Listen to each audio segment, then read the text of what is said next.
Hello friends, CSC exam India पर आपका स्वागत है। दोस्तों, इस वीडियो में हम बात करेंगे आरआरबी एनटीपीसी सीबीटी 1 को के रिजल्ट को लेकर जो भी विवादित समस्याएं सामने आ रही हैं उसके बारे में बात करेंगे। यहाँ पर हम जिन टॉपिक्स के बारे में बात करेंगे उनको हम बता देते हैं। सबसे पहले हम बात करेंगे रिजल्ट आपका 20 गुना है अथवा नहीं, इसके बारे में पूरी हम विस्तार से चर्चा करेंगे।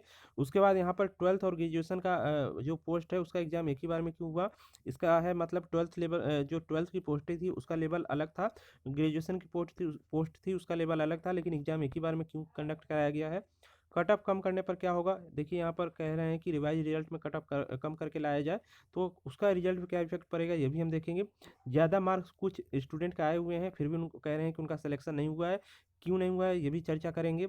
टीचर्स का इन सब में क्या कहना है, वो लोग यहाँ पर क्या अपनी जो है बता रहे हैं और क्या उनका यहाँ पर स्टैंड है वो भी बात करेंगे। कोर्ट केस करने पर संविधान का यहाँ पर क्या प्राविधान है, इसमें किसका फ़ायदा होगा, स्टूडेंट का फ़ायदा होगा या भर्ती भर्ती बोर्ड का आरआरबी का फ़ायदा होगा, ये भी हम बात करेंगे। और क्या इसमें रहेगा आपका कोर्ट का केस होने पर। उसके बाद क्या वैकेंसी खाली रह जाएगी, जो आपकी 35,000 वैकेंसी है जो एनटीपीसी की, वो क्या जो अभी रिजल्ट आया हुआ है उसके अनुसार देखा जाए तो क्या वैकेंसी खाली रह जाएगी, इसके बारे में भी बात करेंगे। यहाँ पर देखिए वीडियो को पूरा आप देखिएगा तभी आप पूरी जो है जो भी बातें हैं उनको आप सही से यहाँ पर समझ पाएंगे, आपकी एक एक चीज़ यहाँ पर क्लियर हो पाएगी। तो चलिए दोस्तों बात करते हैं। सबसे पहले यहाँ पर रिजल्ट की चर्चा कर लेते हैं कि 20 गुना है कि नहीं है। अब यहाँ पर देखिए यहाँ पर जो रेलवे ने क्या किया है, आरआरबी बोर्ड ने, वो ट्वेल्थ पोस्ट की और ग्रेजुएशन पोस्ट का एग्जाम एक ही साथ करा दिया है। इससे कई फ़ायदे हैं, एक तो उनका टाइम की बचत हो गई और दूसरा यहाँ पे पैसे की बचत, पैसे का जो स्टूडेंट का लगने वाला था अलग अलग पैसा वो यहाँ पर बच गया। कई अन्य बातें हैं, बार बार सेंटर निर्धारित करना होता वो यहाँ पर जो है करने से बच गए। तो ये एक बात हो गई, एक साथ एग्जाम करा दिया। अब देखिए यहाँ पर रिजल्ट 20 गुना है कि नहीं, इसको हम देख लेते हैं। देखिए यहाँ पर यदि अलग अलग एग्जाम आपका होता, ट्वेल्थ का अलग होता, ग्रेजुएशन का अलग होता। टोटल 35,000 आपकी वैकेंसी है, यहाँ पर 35,000 वैकेंसी आपकी है टोटल। तो यहाँ पे देखिए जिनमें से ट्वेल्थ लेवल की यहाँ पे जो वैकेंसी है वो 10,000 समथिंग है, लेकिन हम 10,000 मान के चलते हैं। ग्रेजुएशन लेवल की बची हुई वैकेंसी 25,000 बची। अब यहाँ पे ट्वेल्थ लेवल का एग्जाम होता अगर आपका अलग से होता है यहाँ पर, तो यहाँ पर देखिए 10,000 वैकेंसी थी। 10,000 वैकेंसी का 20 गुना स्टूडेंट यहाँ पर पास कर दिए जाते, होते कितने 2 लाख स्टूडेंट यहाँ पर पास होते। अब यहाँ पर बताइए एक चीज़ कि ट्वेल्थ लेवल में जिन्होंने फॉर्म भरा होगा वो केवल ट्वेल्थ वाले तो होंगे नहीं यहाँ पर, उसमें ग्रेजुएशन वाले भी होंगे और यहाँ पर ग्रेजुएशन लेवल वाले भी पास होंगे। अब हम मान के चलते हैं कि 10,000 वैकेंसी में जब 20 गुना यहाँ पर पास किया गया है तो यहाँ पे ट्वेल्थ और इंटर वालों को दोनों को पास किया गया है। और यहाँ पे देखिए इंटर और ग्रेजुएशन दोनों लोगों को पास किया गया है।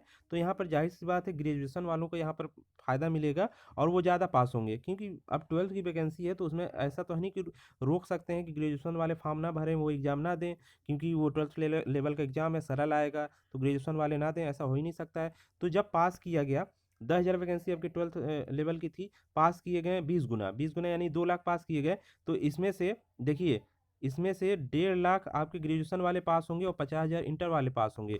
ये जाहिर सी बात है, क्योंकि ग्रेजुएशन वालों को यहाँ पर जो है उनका एक्सपीरियंस होता है, पढ़ने का होता है, बहुत चीज़ें होती हैं जो इंटर वालों से आगे रहते हैं। तो यहाँ पे 1.5 लाख ग्रेजुएशन वाले पास हो गए, 50,000 आपके इंटर वाले पास हो गए, केवल ट्वेल्थ लेवल की वैकेंसी के लिए। तो यहाँ पे हो गए आपके 1.5 लाख ग्रेजुएशन वाले और 50,000 इंटर वाले। ये 20 गुना रिजल्ट दे दिया गया। अब ग्रेजुएशन की वैकेंसी होती है, भर्ती होती है, उसकी वैकेंसी आपकी बची 25,000। 25,000 का आप यहाँ पे 20 गुना करेंगे, 25,000 का 20 गुना करेंगे तो हो जाता है 5 लाख। यहाँ पे टोटल बच्चे 5 लाख हो जाते हैं। अब वो होंगे केवल ग्रेजुएशन वाले, इंटर वाले इसमें इंटरफेयर नहीं कर पाएंगे। तो 5 लाख जब यहाँ पे पास होंगे, अब यहाँ पे देखिए जिन्होंने इस इंटर में लेवल का फॉर्म भरा था, उसमें जिन ग्रेजुएशन वाले ने फॉर्म भरा था, ग्रेजुएशन लेवल वालों ने, वो क्या ये जो ग्रेजुएशन लेवल का जो फॉर्म रहेगा 25,000 उसमें नहीं भरेंगे, वो तो भरेंगे ही। और 5 लाख जब पास होंगे तो ग्रेजुएशन वाले इसमें भी पास होंगे जो इंटर लेवल में पास हुए हैं। तो यहाँ पे देखिए 1.5 लाख जब यहाँ पे इंटर वाले में पास कर दिए गए हैं लड़के, और 5 लाख यहाँ पे ग्रेजुएशन लेवल में पास किए गए हैं, तो 1.5 लाख इसमें से घटा दीजिए तो बचता है यहाँ पे 3.5 लाख है।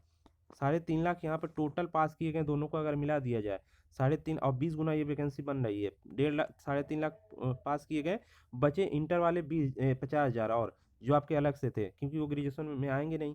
और ना ही यहाँ से घटेंगे, तो 50,000 इसमें ऐड कर दीजिए। टोटल आपकी कितनी, 4 लाख स्टूडेंट सेलेक्ट होंगे। 20 गुना अगर किया जाए तो यहाँ पे 4 लाख स्टूडेंट ही सेलेक्ट होंगे, जो कि रेलवे ने सेलेक्ट किया हुआ है। आपका 3 पॉइंट कुछ समथिंग 84 रिजल्ट यहाँ पर, यानी कि इतने लाख स्टूडेंट सेलेक्ट किए गए हैं। अब आप कहेंगे कि यहाँ पे ये रिजल्ट गलत बताया जा रहा है, तो यहाँ पे देखिए रिजल्ट बिल्कुल गलत नहीं बताया जा रहा है, ये इसी तरह ही होगा। अब आपको मान लीजिए यहाँ पे रिजल्ट इस तरह नहीं होता, तो देखिए अब क्या होगा। ग्रुप डी का एग्जाम मान लीजिए होगा। अब यहाँ पे क्या 12th वाले और ग्रेजुएशन वाले इस ग्रुप डी में फॉर्म नहीं भरे होंगे, वो तो भरे होंगे।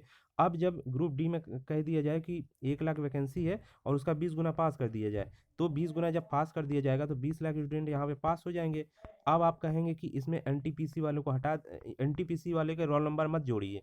मतलब है कि एनटीपीसी वाले तो पहले ही यहाँ पर सेलेक्ट है, उनका रोल नंबर यहाँ पे काउंट ना किया जाए। तो उनका रोल नंबर काउंट नहीं किया जाएगा, तो मान लीजिए यहाँ पर 7 लाख आप पास करा देते हैं और 20 लाख यहाँ पे ग्रुप डी में पास करा देते हैं, तो ये 7 लाख वालों का रोल नंबर ग्रुप डी में यानी काउंट ना किया जाए।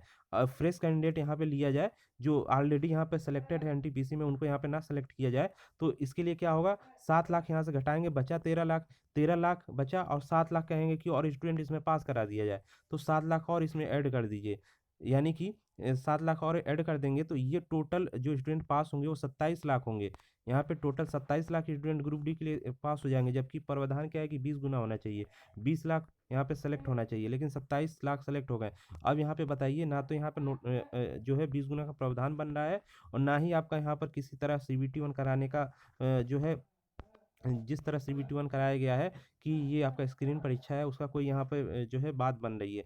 क्योंकि अगर यहाँ पे स्क्रीन परीक्षा के अंतर्गत जो हाई मेरिट वाले हैं उनको यहाँ पर नहीं लिया जाएगा और सबको लो मेरिट से ले लिया जाएगा, तो फिर सीबीटी वन कराने का कोई मतलब नहीं रह जाता है। फिर तो फिर यहाँ पर एक काम करिए, यहाँ पे जो एनटीपीसी का रिजल्ट आया है उसमें आप 7 लाख जो स्टूडेंट कहने के बजाय, यानी कि आप कह रहे हैं कि 7 लाख स्टूडेंट यहाँ पर सेलेक्ट किए जाए, तो इससे अच्छा है कि आप पूरा यहाँ पर 20 लाख स्टूडेंट सेलेक्ट करा लीजिए।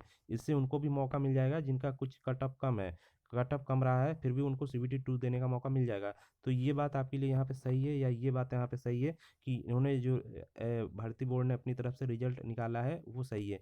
यहाँ पे रिजल्ट जाहिर सी बात है 20 गुना ही आपका है, बस आपको देखने का नज़रिया यहाँ पर जो है समझने की बात है, ये टीचर भी नहीं समझा पा रहे हैं आपको।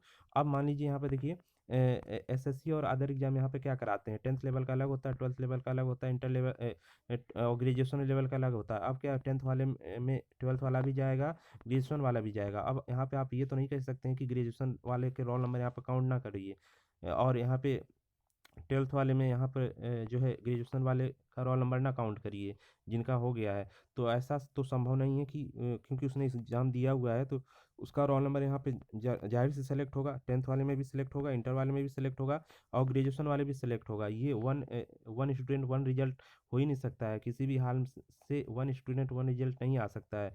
क्योंकि एसएससी एक ही संस्था है ना, अलग अलग बोर्ड तो है नहीं कि एसएससी अदर कोई हो। सब एग्जाम तो वही खुद ही करा रही है, तो चाहे तो यहाँ पे अगर देखा जाए तो जिनका 10th में सिलेक्शन हो गया है या जिनका ग्रेजुएशन में सिलेक्शन हो गया है, उनको फिर यहाँ पे दूसरा जो एग्जाम करा है उसमें ना ले, ऐसा तो हो नहीं सकता है। उसका रोल नंबर भी वहाँ काउंट किया जाएगा, और वो रोल नंबर जब काउंट किया जाएगा तो वो जितनी भर्ती है उसका जितना गुना किया जाएगा, और रोल नंबर काउंट करके ही उतने गुना कर दिया जाएगा, भले वो किसी एग्जाम अदर में सेलेक्ट हो या ना हो। लेकिन वहाँ पे उसको क्या है कि वहाँ पे काउंट किया जाएगा उस एग्जाम में, यदि सेलेक्ट है तो, और अदर में सेलेक्ट है तब भी उसको काउंट किया जाएगा। तो यहाँ पे रोल नंबर ही सेलेक्ट किया जाता है, ना कि अलग से कैंडिडेट सेलेक्ट किए जाते हैं, इस बात को आप समझ लीजिए। उसके बाद फिर हम बता रहे हैं आपको वही 7 लाख ही क्यों, 20 लाख स्टूडेंट पास कर दीजिए। सीबीटी वन का यहाँ पे कोई मतलब नहीं रह जाएगा, सीबीटी टू देने को सभी को फिर यहाँ पे मौका दे दीजिएगा। फिर वही बात फिर से आ जाएगी।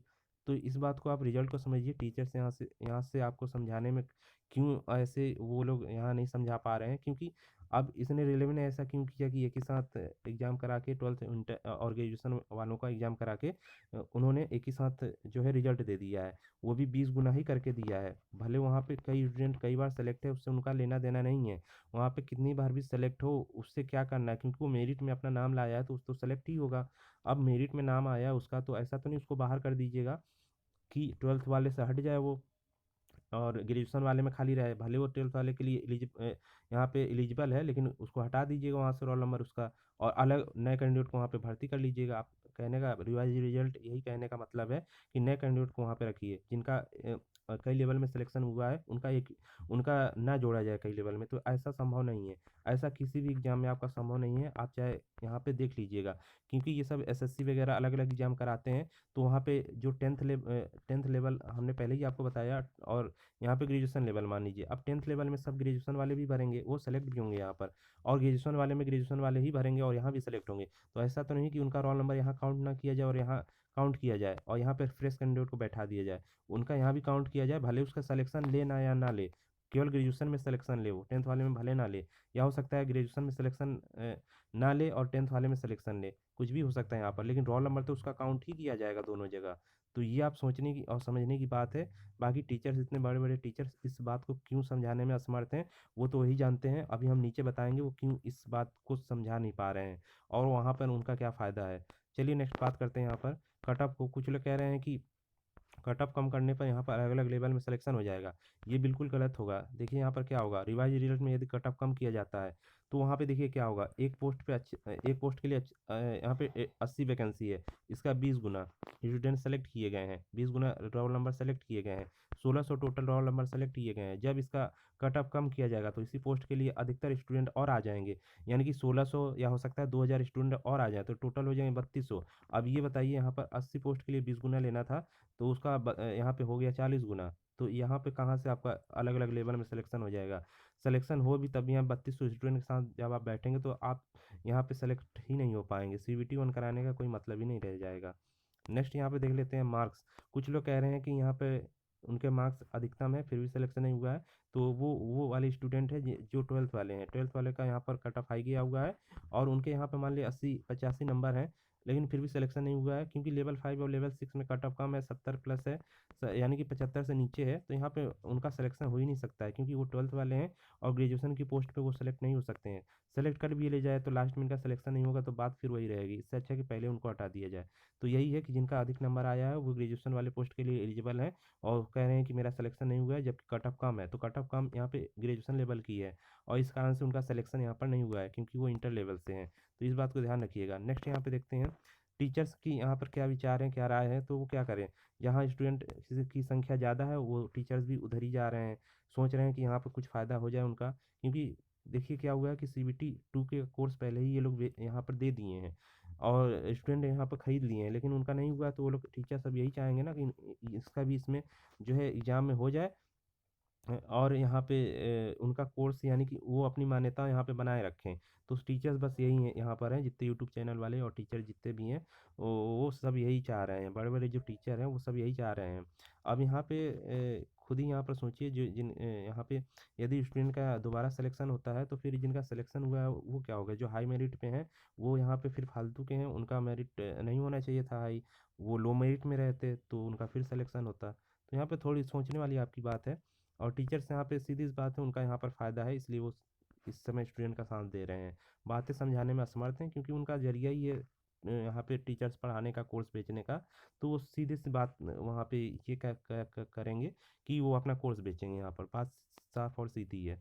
उसके बाद कोर्ट केस करने के पर क्या होगा, क्या यहाँ पे संविधान का कुछ समता का अधिकार है? तो इसमें कोई भी आपका संविधान का अधिकार काम नहीं करेगा। ये भर्ती सरकार द्वारा निकाली जाती है, बोर्ड द्वारा निकाली जाती है। कभी भी ये भर्ती रद्द कर सकती है। संविधान द्वारा तो ये भर्ती आती नहीं कि संविधान ने भर्ती निकाली है, और कभी भी ये भर्ती कम की जा सकती है, पोस्टों की संख्या कम की जा सकती है। संविधान का इसमें कोई रोल नहीं है। जो यहाँ पे आर्टिकल आर्टिकल चिल्ला रहे हैं, इसमें संविधान के खुद ही कई आर्टिकल जब आप पूरा पढ़ेंगे, तो यहाँ पे समानता का अधिकार खुद ही खत्म कर दिया गया है। आप ये बताइए, ओबीसी एससी एसटी आरक्षण जब संविधान में खुद ही लिखा गया है, तो काहे का यहाँ पर समानता का अधिकार है?